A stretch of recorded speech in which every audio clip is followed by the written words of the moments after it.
ሰላም ጤና ይስጥልን የተከበራችሁ የዩቲዩብ ቻናላችን ቤተሰቦች፣ በዛሬው መረጃ ጊዜ ብትሰሟቸው መልካም ይሆናሉ ካልናቸው መረጃዎች መካከል ፋኖን ለማፈን ጎንደር የገባው ኃይል እንዲሁም ዶክተር አብይ ኢሳያስ ኤርትራን አድቅቋታል ላሉ የሚሉ መረጃዎች ይገኙበታል። አብራችሁን ቆዩ። በቅድሚያ ኢሳያስ ኤርትራን አድቅቋታል ሲሉ ጠቅላይ ሚኒስትር አብይ መናገራቸው ተሰማ። ጀነራሉ አብይ ኤርትራን ከጎበኘ በኋላ ስለ ጉብኝቱ ጠይቄው አስደናቂ ነገር ነግሮኛል ብለዋል። ጀነራሉ አብይና ኢሳያስ አብረው መቀጠል የማይችሉ መሪዎች ናቸው ሲሉም ተደምጠዋል። በሌላ በኩል በሁለቱ ሀገራት መካከል ጦርነት ቢነሳም ትግራይ አሰላለፏ ምን መምሰል አለበት በሚለው ዙሪያም ፕሮፌሰሩ አስደናቂ የህዝብ ድምፅ መሰብሰባቸውን ተናግረዋል። ከሰሞኑ ስለ ኢትዮ ኤርትራና ትግራይ ሁኔታም አነጋጋሪ አስተያየት እየሰጡ ያሉት ጀነራል ዮሐንስ ገብረ መስቀል ያልተሰሙ ምስጢሮችን እያጋለጡ ይገኛሉ። ከደደቢት ጀምሮ እስከ አዲስ አበባ የህወሓት የጦር መኮንን የነበሩት ጀነራል ዮሐንስ ገብረ መስቀል ፕሬዝዳንት ኢሳያስና የሰሜኑን ጦርነት በተመለከተ አዲስ በሰጡት ቃለ መጠይቅ እየተናገሩ ነው። ጀነራሉ በዚህ ቃለ መጠይቃቸውም አብይ ኢሳያስ ኤርትራን አድቅቋታል ሲል ነግሮኛልም ብለዋል። ጠቅላይ ሚኒስትር አብይ ኤርትራን ደጋግመው ከጎበኙ በኋላም ምን እንደታዘቡ ጠይቄያቸው ነበር የሚሉት ጀነራሉ መልሳቸውም አስደናቂ ነበር ብለዋል። ጠቅላይ ሚኒስትር አብይ አህመድን መጀመሪያ አካባቢ ኤርትራ ሄዶ ከተመለሰ በኋላ የመጀመሪያ ጥያቄ የጠየቅኩት ኢሳያስን እንዴት አገኘው የሚለውን ነው። አብይ የመለሰልኝ መልስ አርኪ ነበር። ኢሳያስ አገሪቷን ፀሐይ ላይ የተጣለ የደረቀ ቋንጣ አስመስሏታል ነበር ያለኝ በማለትም ተናግረዋል። አብይና ኢሳያስ አብሮ መቀጠል የማይችሉ መሪዎች ናቸው ሲሉ የሚቀጥሉት ጀነራሉም በሁለቱ መሃል ያለው የትውልድ ልዩነትን በምክንያትነት አስቀምጠዋል። ሁለቱ መሪዎች አብረው አለመቀጠላቸውም አሁን ታውቋል ሲሉ አክለዋል። ይህ በእንዲህ እንዳለ በሁለቱ ሀገራት መካከል ጦርነት ቢነሳ ትግራይ አሰላለፏ ምን መምሰል አለበት በሚለው ዙሪያም ፕሮፌሰሩ አስደናቂ የህዝብ ድምፅ መሰብሰባቸውን ተናግረዋል። የትግራይ ፖለቲካን በቅርበት የሚከታተሉት ፕሮፌሰር ጌታቸው አሰፋም ዩኤምዲ በተባለ የግል ማህበራዊ ገጽ ሚዲያቸው ላይ ስለ ኤርትራና ኢትዮጵያ የጦርነት ዳግም መፈጠር ስጋት የህዝብ አስተያየት መጠይቅ ለተከታዮቻቸው አቅርበው እንደነበር ቅዳሜ ለንባብ የበቃው የሪፖርተር እንግሊዝኛ ጋዜጣ ላይ ሐሳባቸውን አጋርተዋል። እሳቸው ቃለ መጠይቁን እስከሰጡበት ቀን ድረስ ወደ 521 ሰዎች ድምጻቸውን መስጠታቸውን የገለጹት አቶ ጌታቸው ከነዚህ መላሾች መካከል 57 በመቶዎቹ በኤርትራና በኢትዮጵያ መንግስት መካከል ጦርነት ቢፈጠር ትግራይ መሳተፍ የለባትም የሚል ስሜት ማንጸባረቃቸውንም ጠቁመዋል። ትግራይ ከኢትዮጵያ መንግስት ጎን መቆም አለባት ያሉት 27 በመቶ መሆናቸውን የተናገሩት ፕሮፌሰሩ ቀሪዎቹ አነስተኛ 11 በመቶ አሃዝ ያላቸው አስተያየት ሰጪዎች ግን ከኤርትራ ጎን ተሰልፈው የኢትዮጵያን መንግስት መውጋት ይሻላል ማለታቸውን በመለስተኛ የህዝብ አስተያየት መገምገሚያ ሙከራቸው ለማወቅ እንደቻሉም አብራርተዋል። እኔ ጦርነትን አላበረታታም፣ ጦርነትን መቼም የትም ቢሆን አልደግፍም። ነገር ግን የጦርነቱ መምጣት አይቀሬ ከሆነ ግን በግሌ የትግራይ ህዝብ ከኢትዮጵያውያን ጎን ሆኖ ሻቢያን ቢያስታግስ እመርጣለሁ።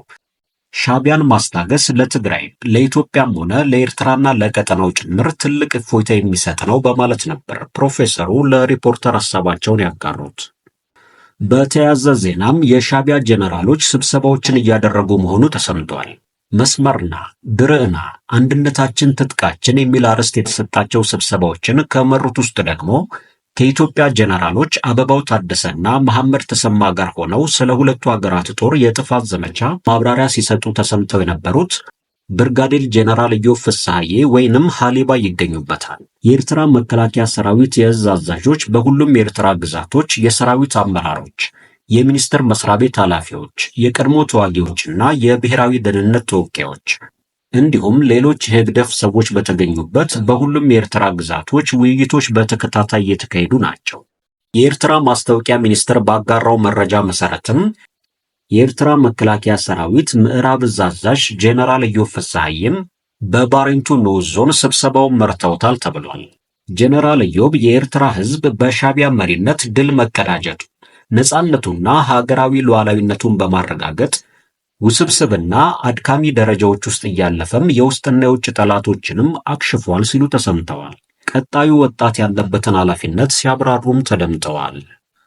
በሌላ ዜና ፋኖን ለማፈን ጎንደር የገባው ኃይል በአማራ ፋኖ ብሔራዊ ኃይል ቀኝ ጌታ የወፍታይ ንጉሴ 6ኛ ክፍለ ጦር የበረኸኛው ቀስተ ደመና ብርጌድ ደብረ ኤልያስ ከተማ በመግባት ውጊያ አድርጓልም ተብሏል። በዛሬው ዕለት ቀስተኞቹ ደብረ ኤልያስ ከተማ ዘልቀው በመግባት ከመንግስት ኃይል ጋር እጅ በእጅ በመግጠም ሙትና ቁስለኛ አድርገዋል ነው የተባለው። በዚህም 2 የመንግስት ኃይል ሙት መሆኑ የተገለጸ ሲሆን ከፋኖ ጦር የተሰዋም የቆሰለም የለም ተብሏል። በተያያዘ ዜና መካነ ኢየሱስ ከተማ ምሽጉን ያደረገው የመከላከያ ሰራዊት ከሌሊቱ 6 ሰዓት ላይ ድባና የተባለ ቦታ ላይ የአማራ ፋኖችን ለማፈን ሙከራ አድርጓልም ተብሏል። ድባና ቦታ ላይ ለግዳጅ የሄዱ ሻለቃ ብርቃየው ደምሴ፣ ሻለቃ ዳንኤል ደምሴ፣ አርበኛ ስመኝ ብርሃን፣ አርበኛ ሲሳይ ጸዳሉ፣ አርበኛ ጸጋይና ከመከላከያ የወጣና የሻለቃ ብርቃየው አጃቢ ነው የተባለው አርበኛ ታሪኩ ሲሆኑ በ6 የአማራ ፋኖች ላይ ነው የአፈና ሙከራ ተደርጓል የተባለው። ነገር ግን ቀድሞ መረጃው የደረሳቸው ቦታቸውን ይዘው እንደነበር ነው የተመላከተው።